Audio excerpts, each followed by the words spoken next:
That this is the Word of God, the King James Version, with its 66 books. This was first published in 1611 by order of His Majesty King James, whose name is still based today. Authorized version, authorized by who? Not God Almighty, by King James. He authorized it, not God Almighty. Now, it goes back to the ancient manuscripts. I am told, what is ancient? It says 400 to 600 years after Jesus is ancient. Now we have access to the most ancient manuscripts, most ancient. And this translation here, or version, the RSV, the Revised Standard Version, goes to the most ancient manuscripts. They date from 200 to 300 years after Jesus.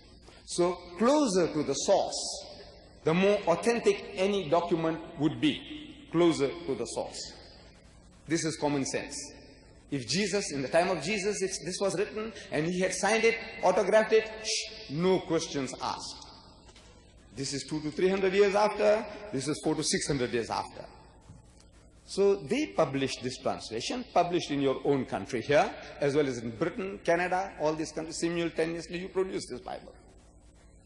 And we are told some glowing tributes are being paid to this translation. It says here, Church of England newspaper says that the finest version which has been produced in the present century, this one, the finest version. Times Literary Supplement says, a completely fresh translation by scholars of the highest eminence. Fullest use of the resources of modern scholarship. Life and Works, another publication, says, the well-loved characteristics of the authorized version combined with a new accuracy of translation. New accuracy. And the Times of UK, England, says, the most accurate and close rendering of the original. These publishers of this Bible, the one who got it about first in 1952, they pay some glowing tributes to the King James Version. And I would be disrespectful or failing in my duty if I didn't read those tributes out to you. Why, Brother Swaggart loves it, and I myself. In every quotation that I will give, I will be quoting from the King James Version. I love the language. Only that now they are doing away with certain terms and expressions. It is not suiting the Christians of the time today. Like, for example, the quotation my brother Swaggart ended with, where Paul on the Damascus road, a persecutor of the early Christians, going to Damascus, and he sees a vision in which Jesus Christ appears to him and speaks to him in the Hebrew language. Saul, Saul, why persecutest thou me? Why kickest thyself against the pricks?